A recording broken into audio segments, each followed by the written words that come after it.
So, welcome back to Behind the Billboard Season 4. I'm Hugh, and I'm normally with the guy called Dan, but Dan's stuck somewhere with the wrong kind of rain. So I'm hoping he's going to turn up shortly. We're very excited to be back. We've got some amazing guests lined up. Russell Ramsey today is our first guest, and he's I'm here. Oh, hello, mate. I'm here. Oh, Jesus. Hold on. what happened? Oh, God, what a day. Everywhere. Oh, let me get my breath back. Was it ridiculous. The wrong sort of rain? Like, you know, it always happens on the day that you need to get somewhere early. Oh, Jesus Christ. Mate, we've had about 3 months to plan for this. I know. It's not like I haven't had long enough. I've been in my diary for a long time. But Well, look, you're here it's now. pissing down with rain outside. And I don't want to have to moan about the travel and trains and stuff. But yeah, I'm here now. Well, I want to wait a little round of applause for Dan. Thank you. I mean, I was sort I nearly missed the entire season. What have you done? What have I nothing. missed? I just pressed the thing you said, press the shit. button, and Should I check it? They let me in. Yeah. Do I need to check it? Yeah, go on. All right. Yeah, cheers. Yeah, it's recording. Anyway, right. So now we're here. So Russell Ramsey. Have you done the season 4? Hello, we're back. Right. We had a We summer. can do that again if you want. Oh, sorry, Season you did 4. that. No, yeah, I did. But, you know, here we are. Me and Dan are back. Season 4. Nice to see you, mate. I haven't seen you since the summer. God, how you been? All right. Yeah, That was fun in Cannes, wasn't it? Yeah. I haven't really seen you since then. I particularly liked the bit when you and John were singing that song about me. Oh my God, that was so much fun. Yeah. You didn't like it, did you? We're back friends now. we went out for a few drinks after our live podcast, and I'm fine for one night. It's the second night that gets me. was it the song? It's all about you. No, it was like, don't you want me, baby? Oh, don't you want me, baby? and It was listeners in don't the need- car on the way home. We nearly broke the final podcast. night. Anyway, back now.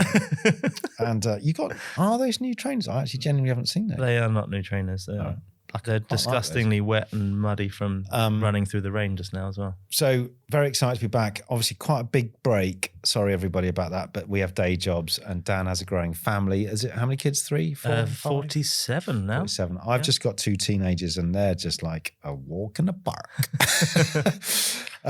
Russell Ramsey today. Russell Ramsey's there. I can't wait to meet Russell. Yeah, big Russ. Worked with Russell at BB8. Geordie, right? Yeah.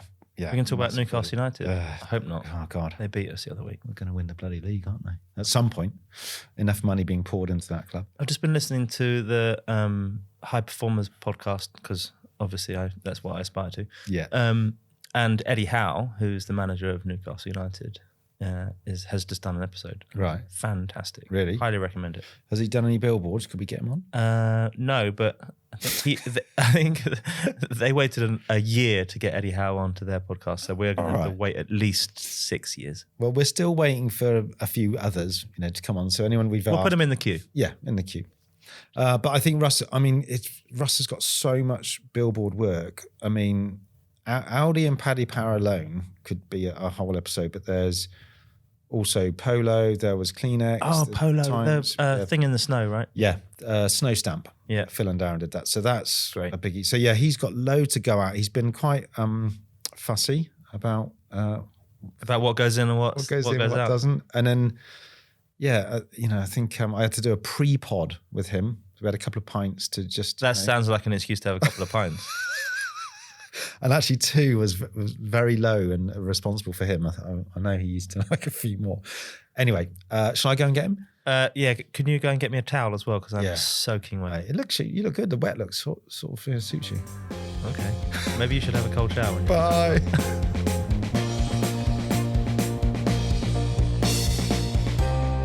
Russell Ramsey, welcome to Behind the Billboard. Thanks so much for coming on today. For those that don't know Russell, he says no a lot. Over the years, myself and many other creatives have experienced this blunt response to hours of creative work. So Dan and I are very pleased you're here today and you've said yes. Well, thanks for having me here. I like to think I use no in a very positive kind of way. It's to get the best out of people. You've got very high creative standards and I wouldn't be the man I am today if I hadn't you say no to a lot of my work.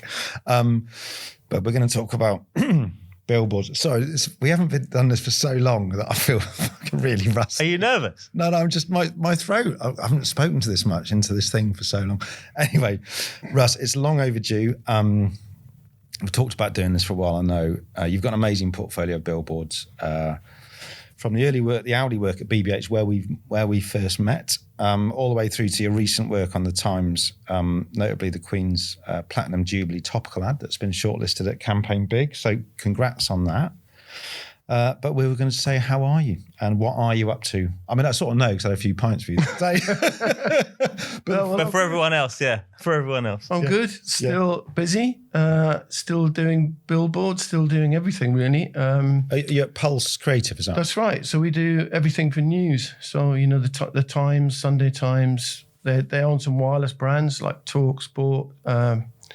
Virgin Radio, that kind of thing. So it's pretty diverse in the terms of the clients, but also in the kind of work that we do and the channels that we do it in. Yeah, so we do everything across the board. Have you got anything exciting coming out at the moment? Or well, probably for a lot of people in creative world, it's the World Cup coming up. So and obviously all the brands are on that. I'm guessing TalkSport are going to be all over that. Well, exactly. TalkSport, we're doing a thing for TalkSport, which is a big outdoor project, as it happens, in Shoreditch next week, which is it's a big mural of a kind of iconic sort of homage to the talent of TalkSport, done in the style of those football murals that you get. Obviously, we're going to get the talent down there.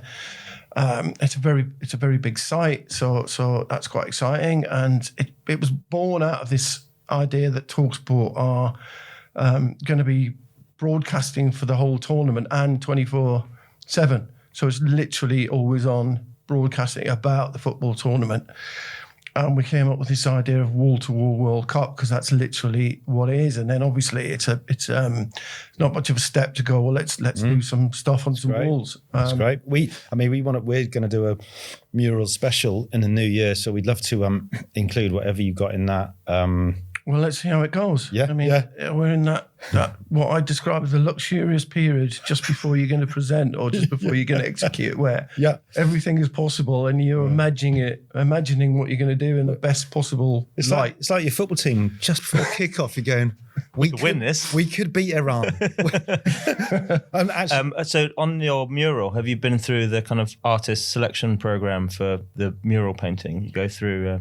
I'm sure we have. I mean, I think we've got Kinetic involved, who are obviously very good at executing these kind of things, and we've got all our licenses and that kind of stuff, and we've selected the sites. Yeah, we had some options across London and across the country as well, and we thought this was a really good site, very big, and also we can get the talent there from the station. It's pretty accessible being in Shoreditch, so everything's in place. And Shoreditch has kind of become our version of Brooklyn. The paint, the kind of regeneration of an area. Painting started Brooklyn. The New York changed. Sure. Brooklyn gave people accessible walls to paint, and then that became kind of mural town. And Shoreditch is our version of that in London, which is great because we're seeing lots of great executions in mural world. I love murals. I think we'd have to do 2 or 3 episodes on it. It's going to be great. Yeah, the BBC did some great stuff on murals, as well, didn't they? Have you ever done one? We did the Peaky Blinders stuff and Derry Girls and the Derry Girls stuff for BBC. We must try and get Alice Tongue on that. That's really exciting, Russ. I mean, it's interesting, the World Cup, isn't it? Because I'm currently at Specsavers, and we had a whole load of work, sadly, got poo-pooed last week through no fault of anyone's. But it was just, it's very sensitive around this tournament. And more than any other football tournament I can remember. Yeah. But I suppose it's the right, it's awkward because, I don't know, it's sort of like it's a dangerous, if you get it wrong, I suppose it'll look bad. But then TalkSport, what I can't like about that line, it's just about the coverage.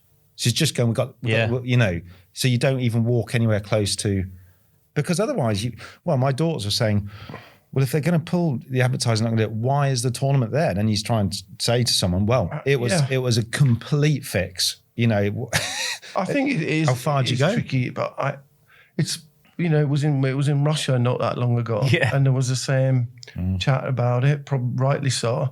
But I think when the tournament starts, it will be seen as being about the football, and but people will be talking about everything else. I know it's tricky for the Times as well, because they are taking a 360 view of it. So a lot of the editorial will be about everything that's going on in Qatar as well as. Well, that's football. Good then. It shines a light on the whole.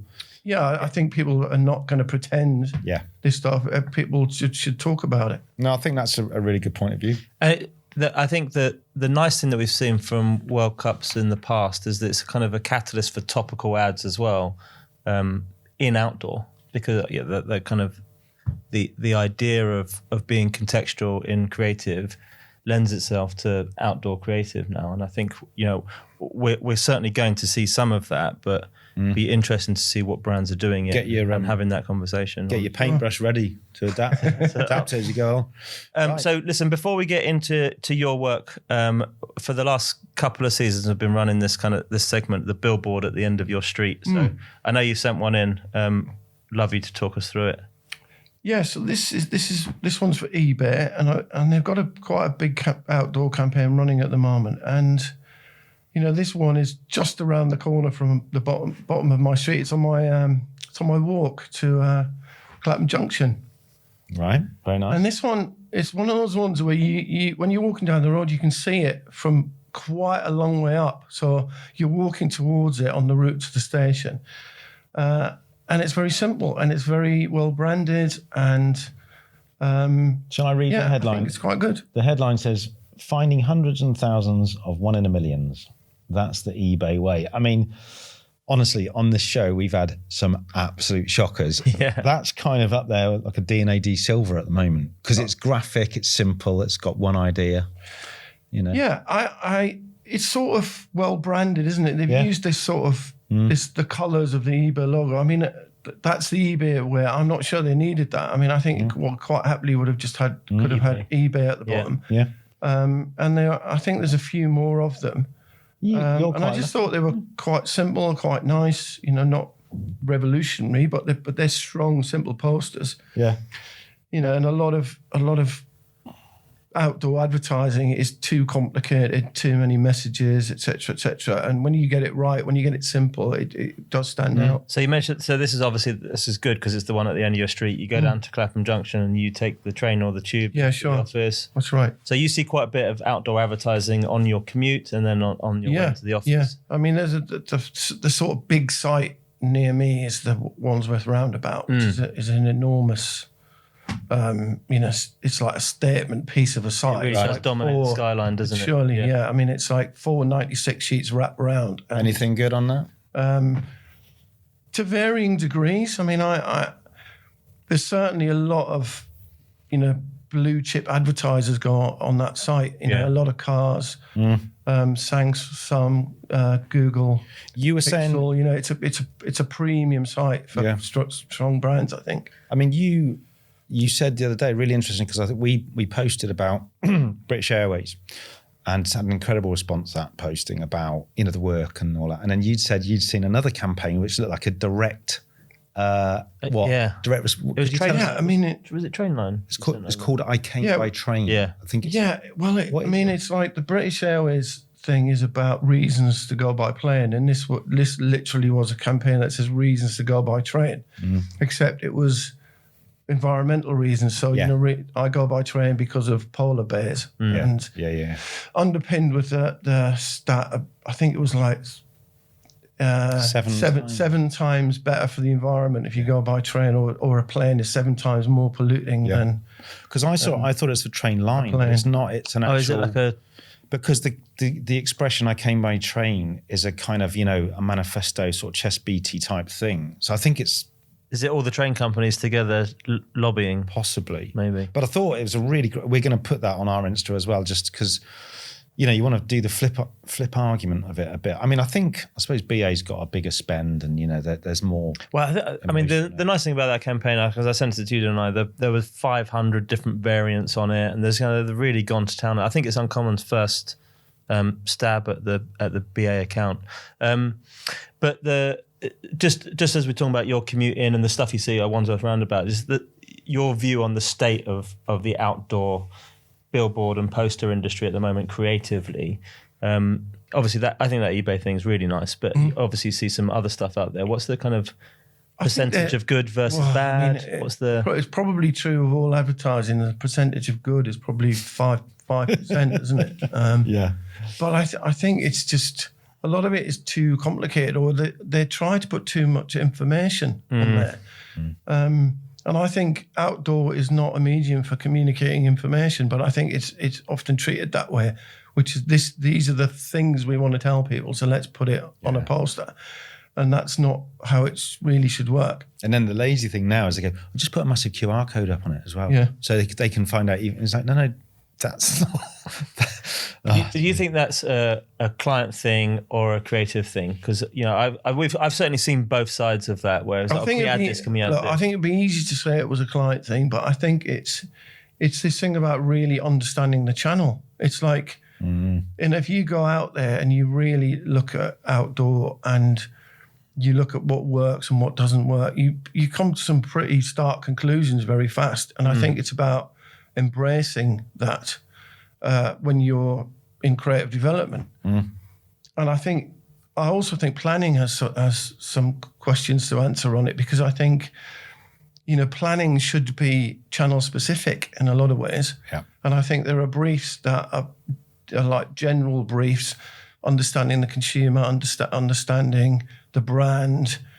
and what the communication should be. And then there's not as much thought put into how does that translate into certain channels. Yeah. And I think you want to hyper-localize it more, don't you? Because sometimes stuff you look at and you're going, Jesus, do you know that I'm standing in front of your poster for I could be standing here for 5 minutes or 3 seconds, and it just seems to be still a bit of a blanket. Yeah, and I think also with digital outdoor, it's not just how does your little sequence work and your bit. It's basically you're surrounded by maybe 6 or 7 other brands on the same site. So what's gone before it, what's gone after it, and it's really understanding that and what the limitations of it are. The limitations can lead to creative thinking. Yeah. But I think often the communication is designed and then it's just sort of put in the slots. Yeah. And there's no proper thought about what the limitations of that slot might be. It just seems to be so, particularly on Digi, places I've worked recently, quite a lot of it's just, I'll just use these assets and adapt them, can you? Rather than going, no, right, blank piece of paper, what would you do? And I think there's less of that, and it's a shame because I think that they're these great big things, these sort of pieces of art on our streets, which you could make brilliant, and they just... Well, you see, I mean, extreme examples are when they might have a promotion or a competition. They're trying to explain what the promotion is on a poster, which is in the middle of a sequence of 7 other advertisers. Yeah. Go, well, and it's up there for 10 seconds. It's up there, and you're never going to be able to do that. No. So someone's got to go, no, we can't do this. What we should be doing is something slightly different. Yeah. It is ultimately wasting clients' money because people, it's not going to... The efficiency number goes down. We need to move on. So just, we're going to get into your first billboard in a second, but obviously I think I know the answer to this because we're going to look through some of your amazing work, but is outdoor still relevant and one of your favourite medium to communicate creative messaging? Very much so. I mean, I always loved outdoor, and I think it's so relevant. I mean, if you only got to look at the types of brands that are advertising on outdoor, it's still massively relevant. And I mean, I've seen studies about effectiveness, and it's TV and outdoor. In a lot of a lot of the thing, obviously supported by all the other channels. Yeah, but it still drives fame, and as a creative medium, I think especially for young creatives, it kind of really focuses the mind on what is a clever idea. I mean, for me, we found since we started this series, just our awareness it's the Instagram thing. There's no coincidence that people see a decent poster or decent thing in the outdoor world, they take a photo of it and they put it on, and then it starts to get all this traction. So people are interested in their environment and they want good stuff, don't they? It's because it's public, right? It's public. If you get something right, either from a humour perspective or a cultural relevance perspective, people will take photos of it. Because no one has ever put up, well, not many people put up digital or print ads on Instagram going, hey, did you see this? I also think that the quality of the sites and the technology. I mean, there's a site in Waterloo Station that's totally dominates the station. It's probably a 10 by 1 landscape, and it might be like 25 yards long. Yeah. And you think, wow, and some of even the most simplest things put up there really have a wow factor, I think. Yeah. Well, let's talk about the wow from your first ever billboard. You'll obviously be able to see this online, people, but it's Russell redrew it for us because he couldn't find the proof. Well, I guess it's slightly topical because it's British Airways, so great. Coming full circle. So when I my first job was at Saatchi's, and one of the big advertisers, one of the big clients there was British Airways. And they did a lot of outdoor, and it was kind of an open brief for the very junior teams. So you'd get a crack at one of these briefs, and the prize was you could see your ad as a 96 or 48 sheet poster like a couple of weeks later. Right. And they did. A lot of the briefs were about destinations where you could fly, and one of the popular recurring ones was New York. So people were trying to do these posters, and so we came up with this idea of the arrow in the livery of British Airways flying towards an apple, and a simple line, New York 8 times a day. So the headline is the brief, New York 8 times a day, and it's just trying to be a witty expression. Very nicely drawn up. You could visualise it well. And a bit of colouring in, can I say? Tiny bit, well. Yeah, you don't need I had to really hunt around to find a couple of red and blue marker because, everyone looked at me like, what do you mean you want some coloured markers? Russell. I remember when me and Adam used to show a book to Trevor Robinson and Al Young, and we'd show layouts really finished and coloured in, and Trevor Robinson would say, you really like this one, don't you? You say, well, you coloured it in. You spent all that time colouring it in. And we're going, yeah, what's wrong with colouring in? And going, you could have done another idea, but you coloured. You were at Saatchi's then? Yeah, that's right. With John O'Keefe, your long-term part. How long were you with John for? I sat across the desk from John for about 10 years, which is it all? A lot of people who know John O'Keefe think that's pretty remarkable, but we were very successful for a long time. And you got together at Saatchi's, and for how long? What? And then you went to BBH, is that right? That's right. Yeah. Okay. So we went to BBH. We got it. At that point, BBH was the agency in London, because a lot of people everybody wanted to work there. Yeah, a lot of people I know, like Steve Gash and Rosie Arnold. They talk about, I was employee number 12 or 15. Yeah. Were you aware of what you were on? Yeah, we were probably 128. Oh, or something. right. It was there, fairly established. Yeah. It was still only in London. Yeah. But it was established, and its reputation was phenomenal. Really, at that point, it was like amazing that we got a job there. That's how we felt at the time. Yeah. The BA one being your first billboard, and the reward of going to see it on the street. Did you go and have a look at it and take a picture of it? Sure. Yeah. I mean, it's like you think, oh wow, it's like one of the first feelings that you're doing well, you're progressing, is when you see your ad out in the real world. I agree. I think we're going back to football again, but I can only imagine it's like scoring your first goal for the team. Sure. It's that feeling of wow. And you're looking at everyone else looking at it. It feels phenomenal, doesn't it? Yeah, it's a goodie as well. It's a nice start. It's a drug, I think. It really is. So look, we're going to go to BBH. We're going to jump straight in on Audi. So Audi was BBH's first ever account, so quite a prestigious thing to work on, and one that you obviously clearly loved working on because you got so much good work on it. We're going to start with the Porsche billboard. The headline is, and honestly, it's not because you're here. I've always loved this line. My other car is a Porsche, but today I'm in a hurry. And it's an image of the Audi Avant, or it's an estate, still looking pretty good. Can you tell us a bit about how you got to this? Because obviously on paper, you're an art director. But this line is yours. So I imagine, was O'Keefe strumming his guitar, looking out the window? How did you get there? Well, I mean, It's a cliche, but when you say, "Oh, you can't quite remember who came up with what," it is sort of partly true. But the briefs on Audi at that time, but Audi and Levi's were the thing you went to BBH to do. So to work on the Audi briefs was amazing. Yeah, and a very receptive client. yeah, They had an attitude of, we know the product's brilliant and we know the brand is brilliant, and we want to talk about the product and we want to make it interesting and exciting. And they were less concerned about the consumer, which again sounds odd in this day and age of data analysis, etc. But they thought, just tell them about it and they will come. So it was a lot of just showing off the product or talking about the product or talking about the brand. And they didn't really ever like showing the driver. right. Yeah, because they didn't want to get into who they thought the driver was or what it said about them.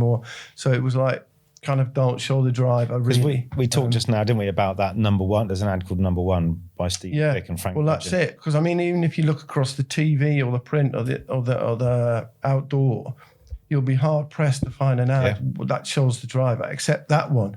But then, what was great about that ad, the Stephen Vick ad, was it had a massive rug pull, because as the ad went on, you started to realise that you didn't really like this guy. The guy who was driving the Audi, you didn't like him because he was a bit flash and he was a twat, a bit of a twat. And all the rest of it. But then the reveal at the end was actually, he says, "Oh yeah, no, this isn't the car for me." Yeah, and it was a really brave ad, but it really caught the imagination of. I remember seeing it. I think I just started at BBH or was about to, and then I saw it and I thought, oh, that literally got a chill down my body, thinking they've messed up here. This guy is a bit of a knob. He's going, yeah, money, nothing to be ashamed of, blah, blah, blah. It's the clothes you wear, the people you talk. And I was thinking, so I watched it again the other day and it's fucking brilliant. Yeah. And at the end he goes, yeah, nah, it's not for me. Tell Charles I'm on the way. Taxi. And that's it. And then they cuts away and you go, oh my God, I've got even more respect now for BBH and Audi and Steve. And a brave client, right? Oh, what a client. Yeah, what a very much so. Yeah. I mean, so can I quickly ask this on the Porsche? So were they okay of saying the word Porsche in a headline? So I bet you now people go, oh, can't mention a brand. Yeah, but as I remember it, I mean, we shot that, which looks like a sort of, road in the countryside. That's actually a track that they have in Milton Keynes. Is it Russell Porkus, wasn't it? Yeah, that's right, Russell Porkus. And we used to shoot a lot of ads up there because they basically created this area which had urban, suburban, rural road conditions. Right. And they used to test the cars going round so they could get a real sense of this is how the car will perform, and what were recreated. So you were denied a trip to New Zealand? Yes, although I did have many other trips. Yeah, I'm sure. And they absolutely loved this Audi. I mean, it was one of those, again, it's sort of cliche things where the chairman of Audi UK basically had it framed and put behind his desk. Right, you can't get any better than that, right? And this one ended up in the V&A. I'm not even sure how, but it's in the Polster collection at the V&A. That's not a bad start to this interview, is it? The first one's in the V&A, but it's a belter. It's an absolute belter. It's all going to be downhill from here. That's how you know it's a good poster. There you go. It's not just gone out on the streets. It's gone into the history books. There you go. So. I was going to just say, so there's always a lovely tone to the Audi work, and like all BBH work, it has that tone, irreverence, as Hegarty would say. Did you find that hard to get right, or did it come naturally? Because your next one we're featuring, it's a camel looking in the engine, and it just says 1,000 miles on one tankful. So the camels are inspecting, just lovely, just so sort of calm. Yeah, not trying too hard. Did you do a lot of writing to get to where that was, or did Hegarty go, no, you've got this wrong? Suppose you pick up on the mood, don't you? Obviously, Audi was really established by then. They'd done loads of great work, so you sort of slip into that way of thinking about it. Yeah, it's like The Economist, isn't it? You get that sort of. Yeah, that's it. The way of writing, getting the rhythm of what the brand's voice. But also, one of my things is I really like calm work. It's just it's how I think advertising should be. Let's just be a little bit calm with it. Not overexcited, not shouty, just calm, clever, simple. Yeah. That's the kind of work I like and the kind of work I try to do. So this ad would have been done amongst, a batch of ads at the time. And then, when you've got it as a concept, you don't really necessarily think, oh my God, that's a great ad. But when it was done, it's such a good shot. It was print and outdoor. And sorry, I've got to turn my thing on because the power's going to go off of that because my Mac breaks. So we'll have to cut this back a bit out of the interview. Can you? No, because it dies. It's on 50 and it's about to go because it just dies on the wall, Dan. I think it's. Hold on. Oh, fuck. Yeah, hold on. Right, that's it. Phew. Okay. Right. What was he saying? About the calmness of the ads. We'll pick it up. Go on, just carry on. Okay. So can I? I know what I was going to ask. Okay, yeah. Oh, go on. Fucking hell, it died. The one thing I remember you mentioning the other day about this was it was voted. Well, advertising age in the US. Yeah, called. What do they call it? They said it was the best print ad in the world.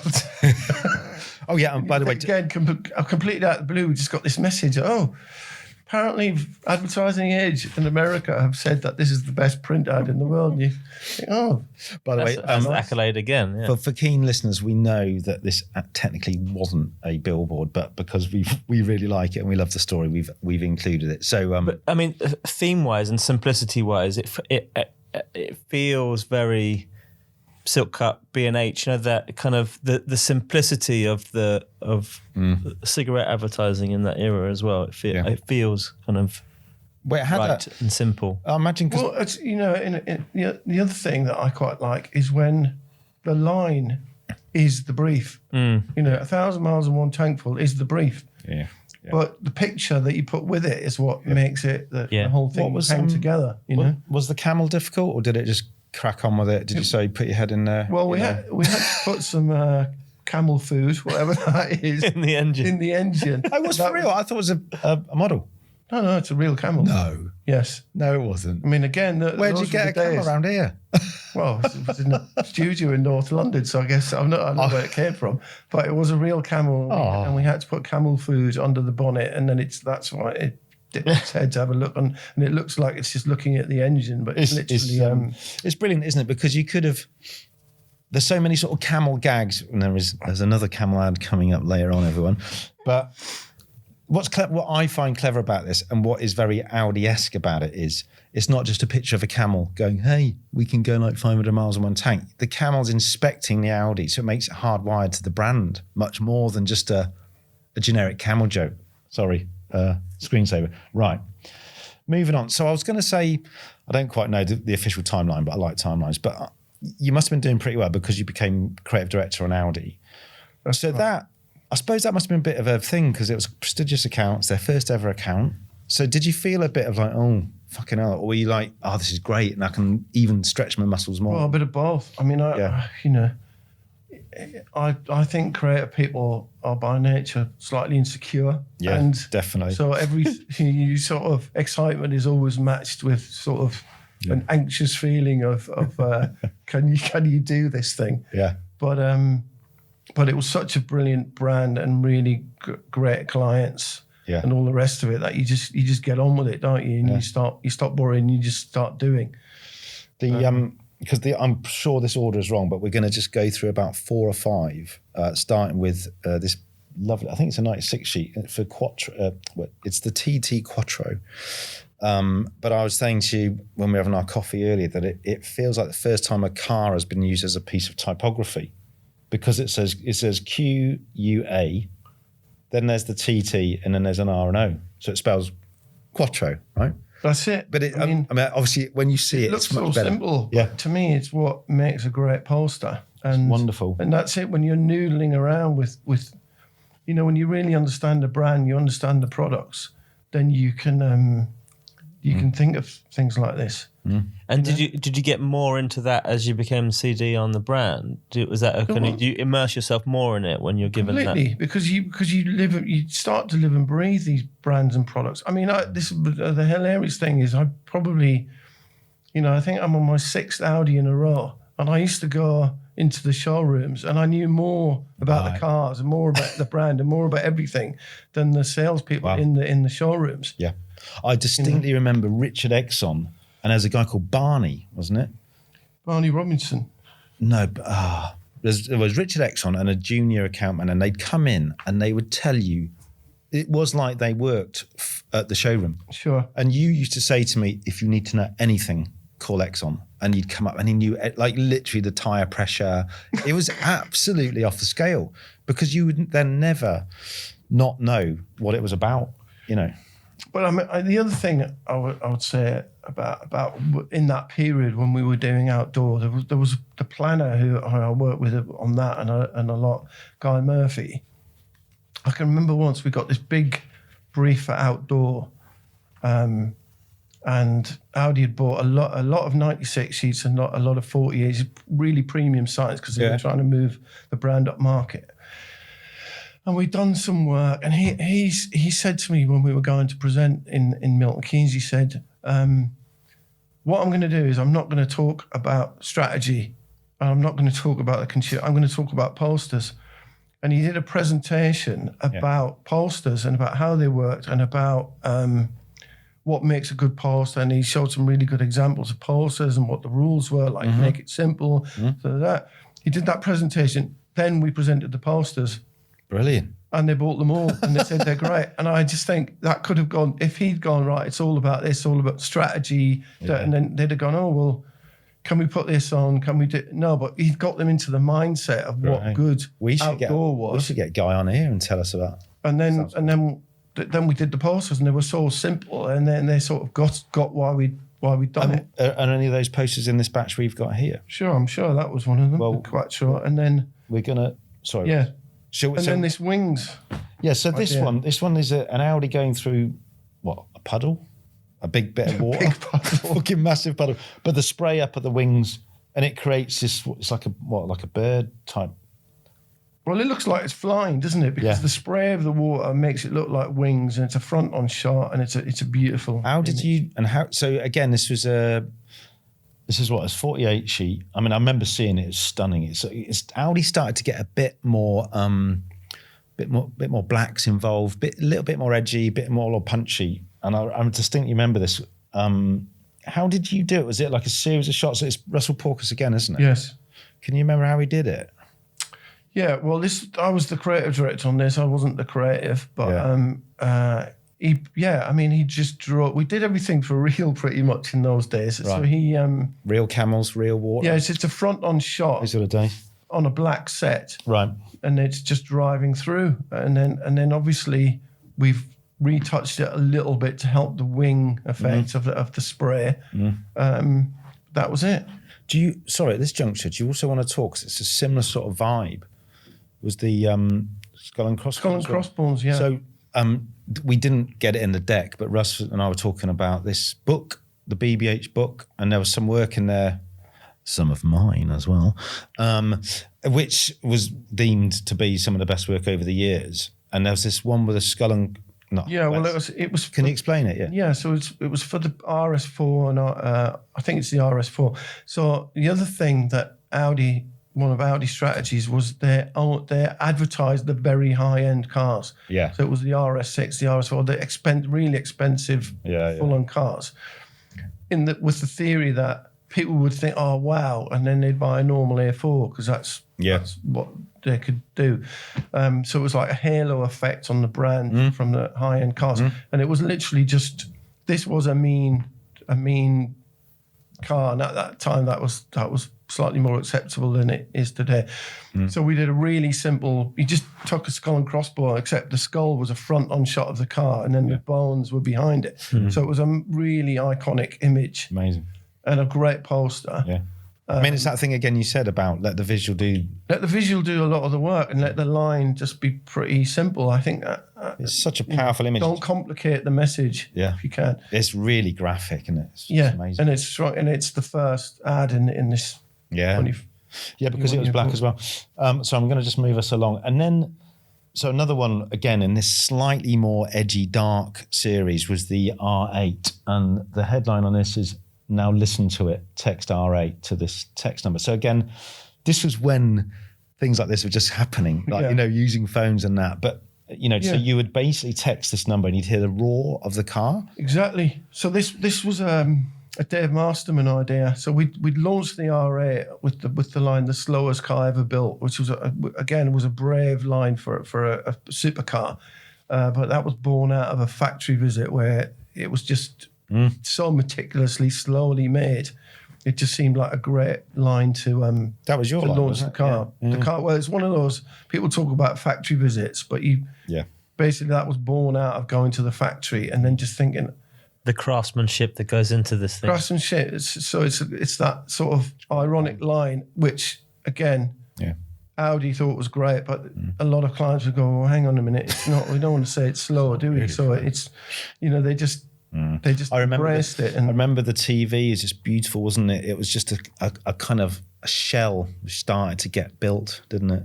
It's just the car being built over 90 seconds slowly, and then at the end it says the slowest car we've ever built. The Audi. So tell us how you got to this one again. So this is one of those. I think when you're doing creative work, it can work in so many different ways. You can be battling with a brief and thinking about it and struggling, and hopefully in the end coming up with some great work, or somebody can just one day go. I've had this really good idea, and you go, what? And you just go, wow, yes. Yeah. So Dave Masterman, everybody was just in awe of how this car looked amazing. We had just got some great shots back. Yeah. And Dave just said, now listen to it. So you get, if you're standing in front of it and you're thinking, oh, it looks great, and it says, now listen to it, then number, it's just really smart. Yeah. And then on the phone, so just so listeners know, it says message from Audi. The Audi R8 is here. Click here to download four-sprung Dirk Technic. I mean, it's funny because it really dates it. The phone, the phone is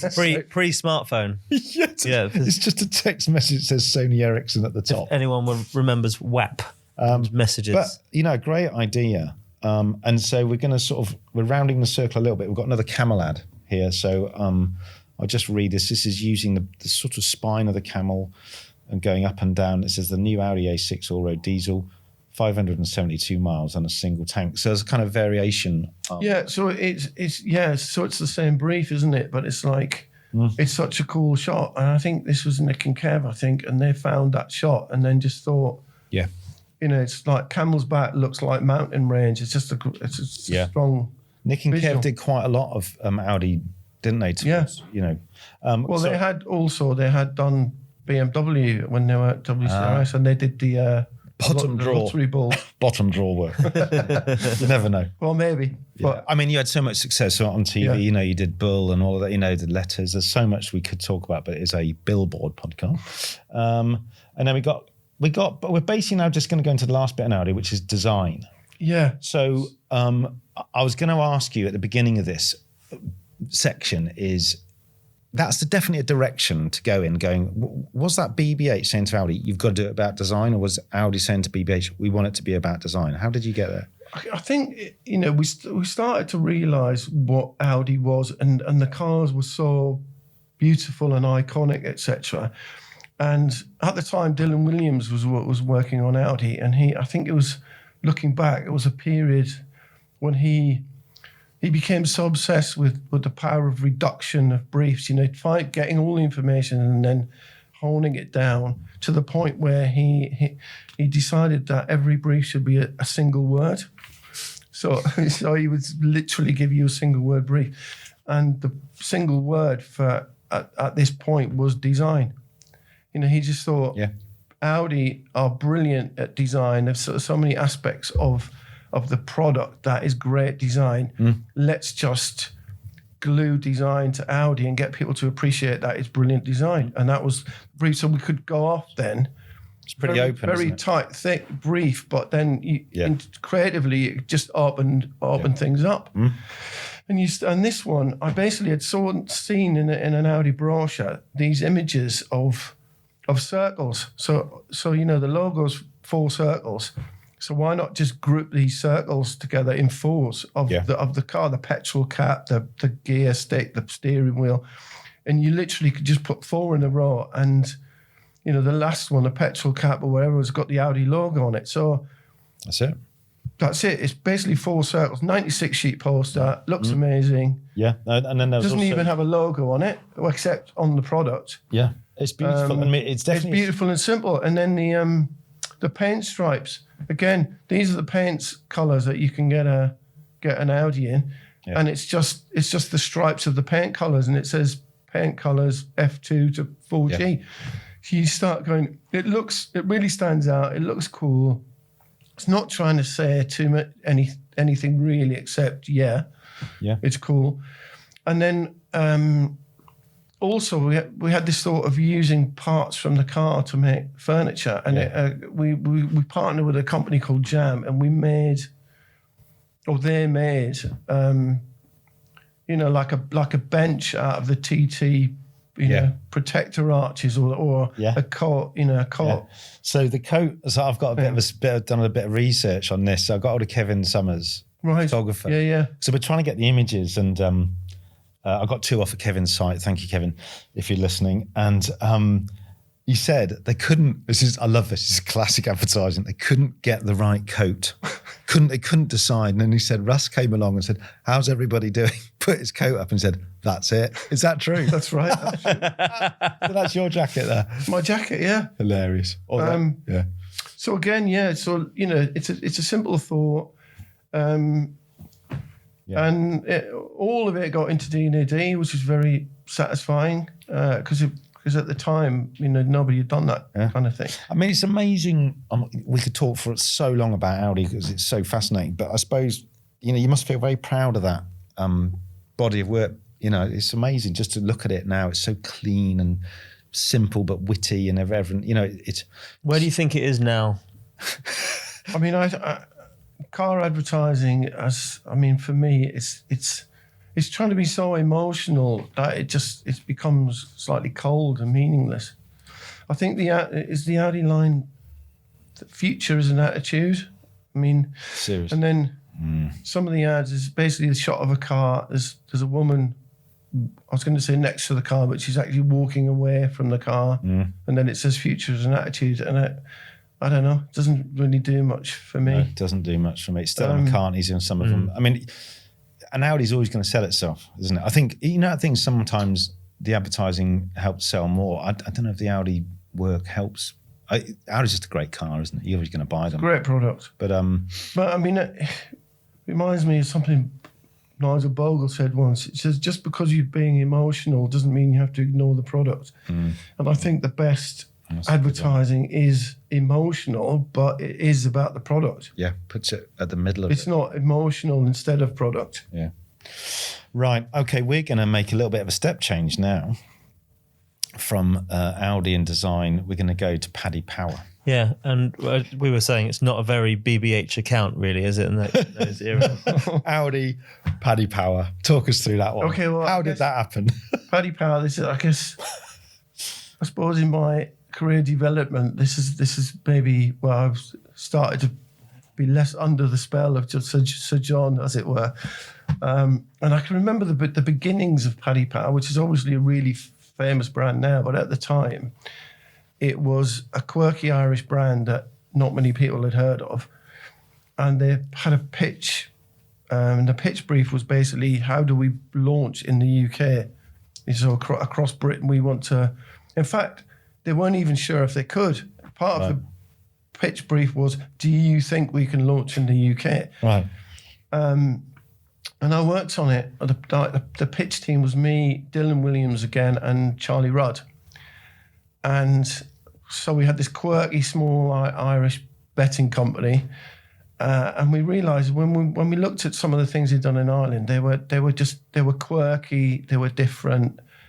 And we thought, look, what we've got to do here is position them as the challenger brand, which they were, and have an attitude of quirky, different, slightly cheeky, even sort of slightly black humour. So we sort of, but quite quickly got to the brand personality and what we needed to do with it.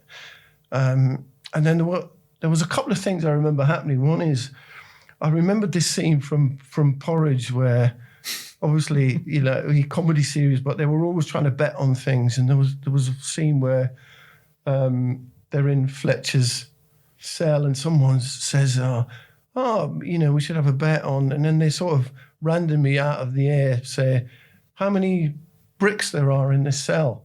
And then reluctantly Fletch sort of joins in, and then as soon as he agrees, this guy says 4,228. So he clearly counted the bricks before he started. And it was just a funny, like, betting on everyday life things. Right. So, I had this thought of, what if we just get like everyday things and then you put odds on them, and it makes them funny and interesting. And in the pitch we used, as a clip from Goldfinger James Bond, where he's on the green, the putting green with Goldfinger, and James Bond's about to make this putt, and then he says to Goldfinger, why don't we make this more interesting? And they put a bet on it. So basically that is the line we use on the ad. Hold on, wait a minute. So Let's make things more interesting. You've just done a mashup of Porridge and James Bond. That's how I get to my advertising. I love That's right. It. And so that was in the pitch. That was our idea in the pitch. And the other thing, when we went to the pitch, was in Ireland. It was a place called Tallaght in Ireland, which we didn't know where it was, but we sort of imagined this sort of rolling fields and race horses and. I think there's a butt coming. And we got when we got to the airport, we got a taxi, and it started taking us out of town, and then we started to drive into this industrial estate, and there was a burnt out car by the side of the road. And we got there, and we went into this sort of tiny little sort of warehousey type place. And we met Kenny, who at that point owned Paddy Power. Right. And we presented all this thinking and all these pictures, and I think we had a drawing of the two grannies on the crossing, and it, the one in the front was 2-1 and the one behind was 4-1. So, and it said, let's make things more interesting. So you're looking at the picture thinking, right, well, you're betting on which grannies are going to get to the other side of the crossing, except in the background we've drawn this truck.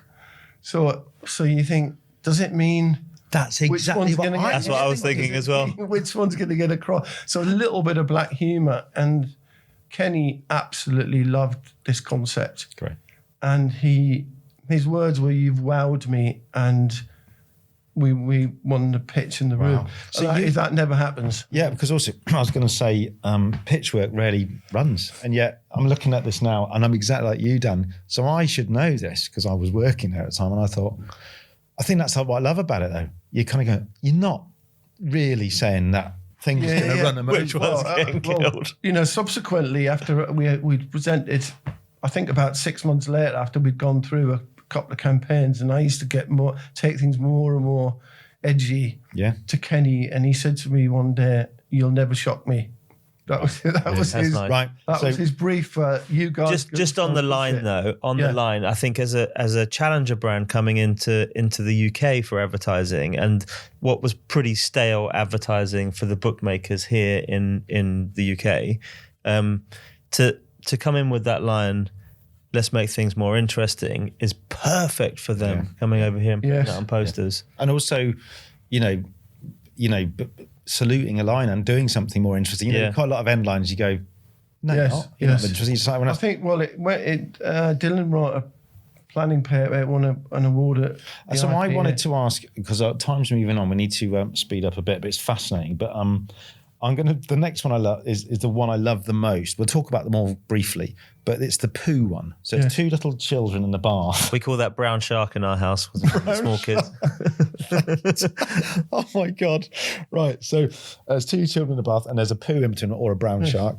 And one of them has got his hand up. And honestly, it's such a cute image. So you've just told me earlier, what did Egerty say when he walked past? I think this is a George and Johnny wrote this one. That's right. And we'd just shot a campaign, so we had 4 or 5 of these ads, and I remember them lying on my desk. And John Higgety wandering past, and he saw the one with the poo floating in the bath, and he just sort of wrinkled his nose, shook his head, and walked away. So John wasn't a fan of that one. But then after you've got one solid, those will all be available. There's one with a baby being cuddled by how would you say it? A fulsome mother, and there's odds on either side. of her chest. Again, so when you were doing them, were you pushing it as far as you could? Were there ones where he said, "Oh, go further," or was it always shock me? You know, were there ones where you were surprised he bought? It was, to me, it wasn't about shock really. No. It was about wit and humour. Okay, being irreverent and also making them simple poster-like. Yeah. You know, that's brilliant. A lot of them are like they're just simple poster-like images. You know. There was one with the. I think. Sorry, the other thing I think is unusual about this campaign is it's betting on things you can't bet on. Yeah. So it's not football, it's not horse racing. Yeah. It's just everyday life that you can't. And again, a lot of clients would go, "Well, hang on, you can't bet on that. I want it to be about football or horse racing." Yeah. But they just wanted it to be about the attitude and. Well, you're owning a state of mind, aren't you? A silliness, which you'll go.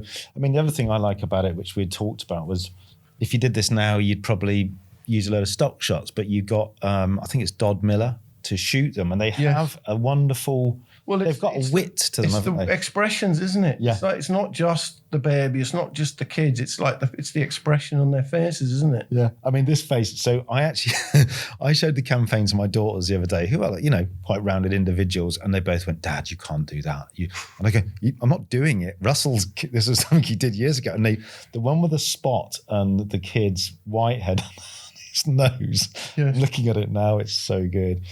I mean, did you have? Because I know Rick and John were your main team on it.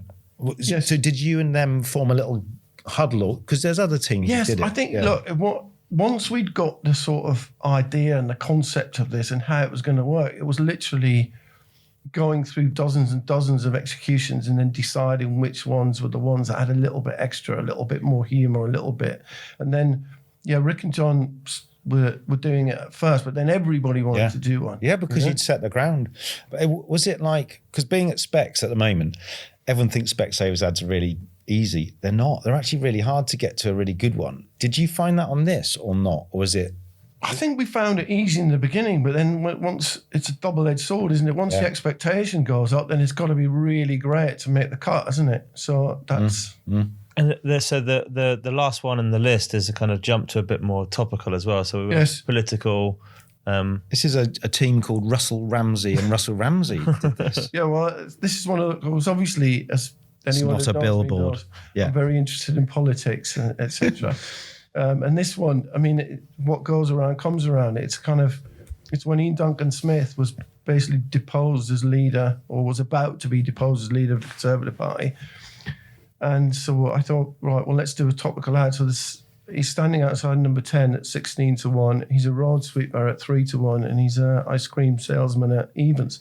So you mean you could run that ad today, obviously, with Liz Truss. Liz Truss. She probably, yeah. But was this one also then a catalyst for them to be more topical as a brand? Because there's certainly after this, Paddy Power started to move. I think so. We did one when John Prescott punched that guy. Yeah. It was like, who was he? It was the shot just before he was going to punch, and then the people next to him had different odds. And so it was becoming topical. Yeah. I mean, I remember we even did sandwich bags where it was like hamster 2-1 and then funny. Yeah. So it was, we were starting to become a lot more topical. But you know what? I mean, it's easy now to look at it, but you go, Paddy Power, massive and a massive advertiser and very famous, but it does feel like you set the tone. Yeah. Do you feel that? Because this... I think we did, together. I think the client was a funny, cheeky guy, and we tried to we harnessed that, and you're only because your client. We sort of got to that, and that's what we started to use. Do you know what? We should keep motoring, otherwise you're going to make it too part. No, it's great. So we're going to do Tooheys now. We'll probably do this quite quickly. Tooheys beer from Australia. Three wonderful posters here, which are sort of look like they've been carved out of granite. Could you tell us a bit about this? Okay, so in about 3 minutes. Okay, I can tell you very quickly. This is one of those ones where you think when you tell people these things now, they go, "Really?" So it was John O'Keefe and I were sitting in our office one day. I'm probably working on Audi or whatever. John Higgey walks in and says, "Chaps, how'd you like to go to Sydney, Australia next Tuesday for a week?" Okay. you can go to the brewery, Toohey's brewery, take a brief, and then come back and work on it. Oh, okay, great. So so less than a week later, we flew to Sydney for a week. We went to the brewery, saw the cans and bottles whizzing around on these machines, and then we, sampled all the local competitors, etc. I bet you did. And while we were there, it doesn't sound that extraordinary, but this thing about sort of heritage of people who've been transport, heritage of convicts was massive. So it was all about, my great grandfather was, got done for scrumping apples in. I think the other thing you realise, they all wanted to have convict heritage, but all of them wanted to believe that they'd done some little minor burglary or stolen a pineapple from a stall or etc. So we wanted to harness that, and then the other thing is at the point of this transportation was at the beginning of photography. So there were, you think, oh my God, there were real photographs of real convicts. So I sort of gathered those up. Brought them back, and so we had this. And again, when in the museums and stuff, there's loads of memorabilia and loads of stuff about the convict. So they're scratching graffiti on the boats, into the woods or on the walls, or so the sort of scratching of messages together with the the photography. Yeah. And then John and I just started writing lines, and then we got Andy Bird. Talked about at this moment. Can I just quickly interject? So I'm walking around in the apartment, being my nosy old self, seeing who's doing what, and then you went in your office, and I thought, what's going on here? It's like there was basically a slab of rock on your desk, and it was looked like somebody had been really brutally trying to draw some letters in it. And I went into Scholesy going, I don't know what's going on, Russell. John in there. And that's how you came up with the look and feel. We tried to work out how to do it. Was it Birdie who did it? You start chiseling it out of wood, and then it's, you've spent 2 hours on it, and you've done about 3 letters. Egerty comes and goes. And then I think Andy Bird worked out that what we needed was plaster, soft plaster. Yeah. And then you could gouge it out, and then it would, and then see, now you'd have some Mac program that just press a button and go, do it like plaster before. So they were done for real, and then they were just photographed. Were and they? Superimposed the photography on there. They were lovely. And then, they won a silver at Cannes. Yeah, a silver background, silver award. Right, we're going to move on. Was it hard to leave BBH and head to JWT? You're asking an enormous question there. I was. We can edit it either way. Well, yes I loved BBH. It was. I mean, have you seen that film Whiplash? Yeah. So it was both joyous and rewarding, but also, very brutal at times. But it sort of made me what I am, in a way. And I think it became a point where, I needed to be not institutionalized and prove I could do something else. We're about to look at the Polo work. This is some of my favourite work in your book. This is, I think the ability to go and work on different brands for you, you've done some incredible work at BBH, to go and work on Polo. I think this is incredible as an ambient campaign. I'm a big fan of the non-traditional outdoor advertising, and I think this is up there with the best of them. Would you mind just talking us through this? Again, when I was saying about how it can go both ways in creative development, it's a struggle, and it takes long. Or someone just comes with something. This is where it's the joy of being a creative director, isn't it? So you're in the trenches and you're fixing problems, but then there's moments where Phil and Darren came in with this idea, and I just thought, that's absolutely. I'm about to swear, but absolutely amazing. You can swear. You can swear. Yeah, we've got the E tick on. Okay, I just thought this is fucking amazing. And could you just describe? They hadn't made it, so basically they said, right, what if we basically make a mold of a Polo in a dustbin lid, okay? And when you press it, and it was snowing outside, it's white out. So you press it in the snow, and it makes a giant Polo mint in 3D, and it's so. And I was like, yes. Yes, not a no. It's such an Just iconic make- shape and logo. So like, this mint. is where what I describe is you need funds to oil the wheels of creativity. So basically, it was going to cost £800 to get this mold made. It's like it was in my gift to just go and do it. Wow. And then they made this mold, and then it made these Polo mitts, and they were so satisfying to look at and seductive because they were like, it was like a giant, glistening, refreshing Polo mint. And then we showed it to the client.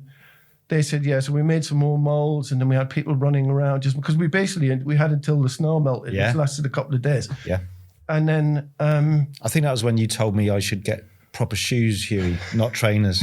As I'm wearing shoes today, by the way, everyone. so filling down, hats off. Yeah. And I use it now when I talk to students or young people. I go, look, this is what creativity looks like. And also it's so doable. Yeah. It's not like, oh, well, we need to build this machine, or we need, it's like it's going to take a year.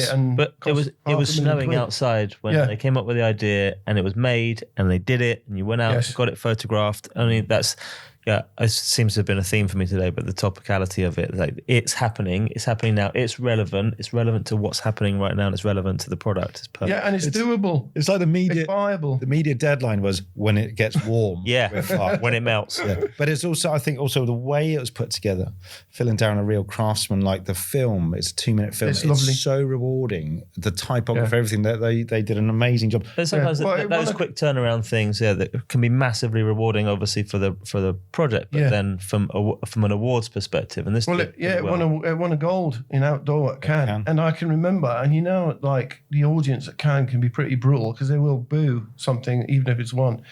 Everyone started applauding at the end of that film, and you go, wow, Right. Well, look, we're going to move on quickly to Kleenex, because that was another big Cannes winner, which I imagine got lots of applause for.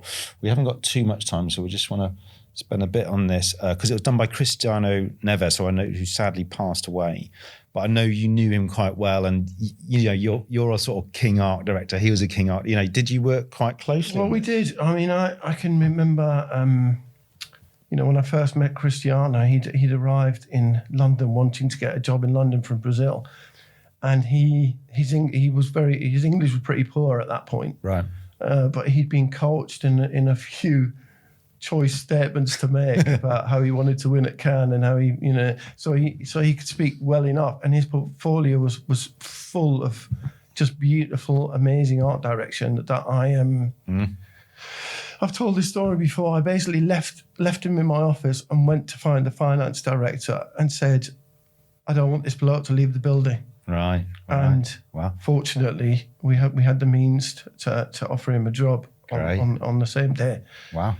And then he was just a quiet craftsman, a genius, really. Yeah. And he did some beautiful things. And I can remember him bringing this idea, and it was based on a line that we'd had on Kleenex for quite a while, which was Let It Out. Yeah. And we'd never really done anything with it of great note. And he'd had this idea of they're like sort of success, failure, yes, no, but basically you're crying because you've made it, and you're crying because you haven't made it. Yeah. And they were meticulously worked out, and I knew, again, as soon as I saw them, I knew they could be really amazing ads. So it was about finding the right illustrator, which we did, and then it probably took a month or more than a month to put them together. And so Cristiano would get they're paper cuts, really, so they had to be constructed. Is it Gail Armstrong?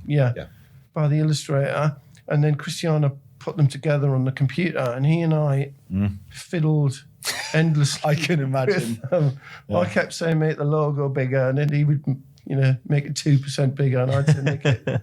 Do you think he understood no in Portuguese as well as in English? I mean, they're very beautiful. Yeah, so they won loads of awards. Yeah. And can I say, at the time, I remember, because it was a kind of a level of craft that I couldn't even imagine. But people like Cristiano, they had that was their thing, and I know you were like that. People like Tiger Savage, there's certain art directors out there really really in deep. We're going to have to move on again if we want to get the rest in.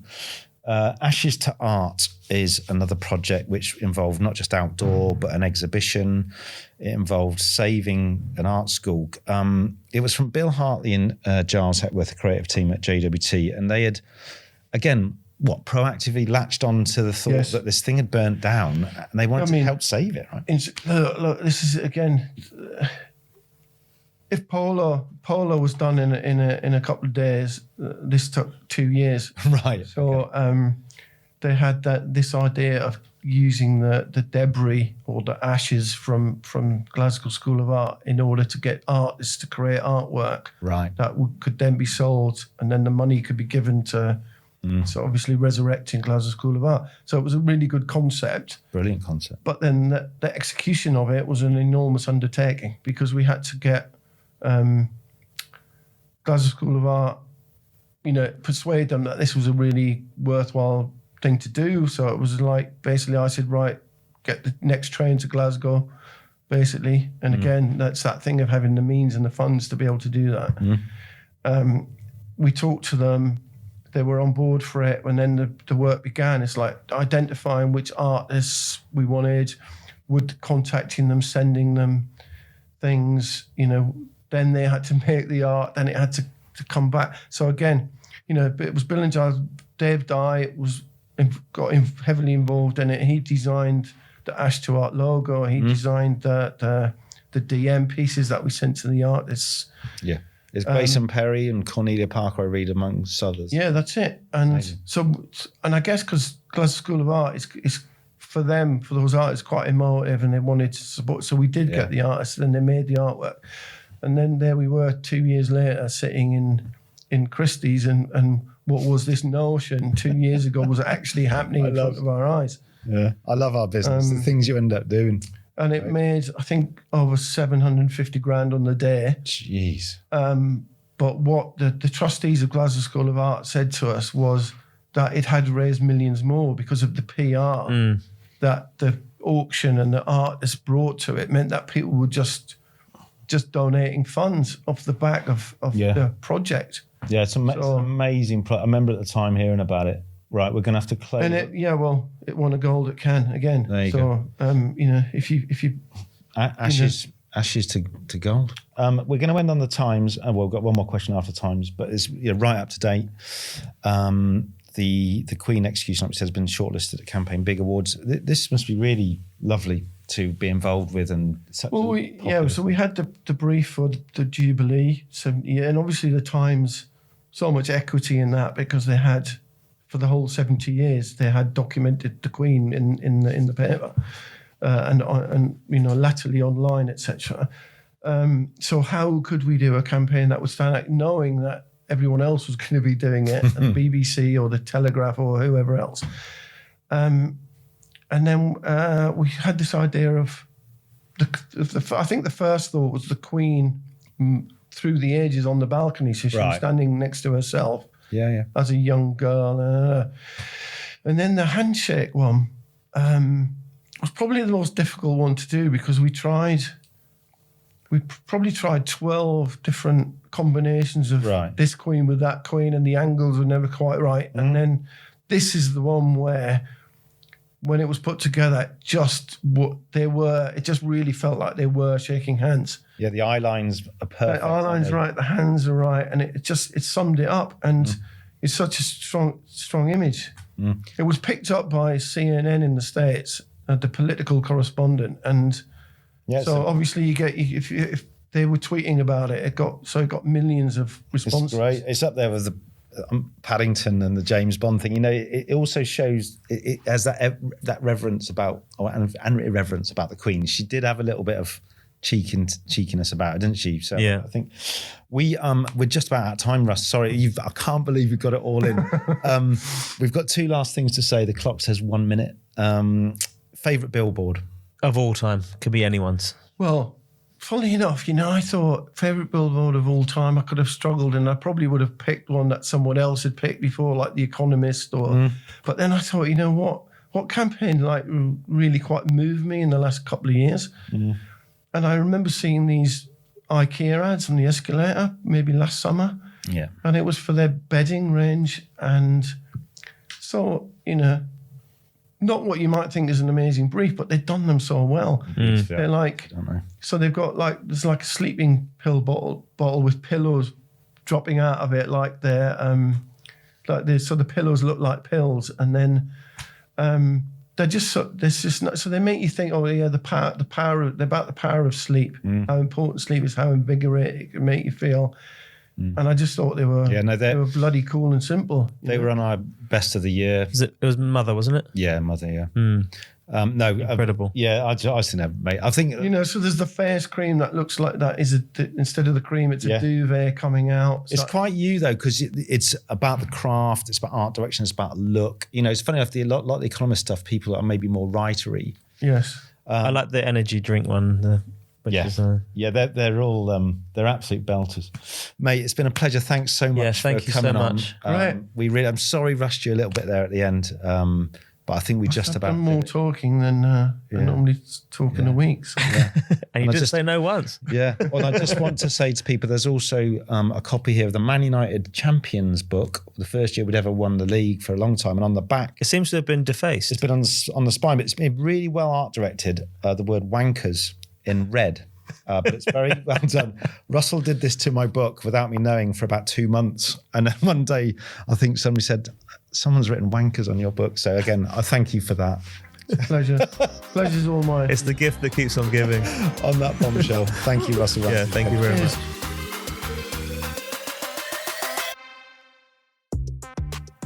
That was great, wasn't it? I really enjoyed it. Yeah. God, It's good to be back, isn't it? yeah. Once you get him going, it's brilliant. I mean, the stories, the Bookcase. bookcase, although that never made it into the podcast. But if anyone wants to know the bookcase story, Come and meet us for a pint. yeah. Buy us a pint and you'll get maybe the we could have story. a behind the billboard special. What's behind the billboard? We tell all the stories. We tell all the off-air stories. Yeah. I think that's probably the premium version because Yeah. we're probably going to get sued for telling those stories. Okay. So we're going to need the money to. So $3.99. Yeah. The Paddy Power story about porridge and Yeah. James Bond. I never knew that. Thanks, Russ, for sharing that.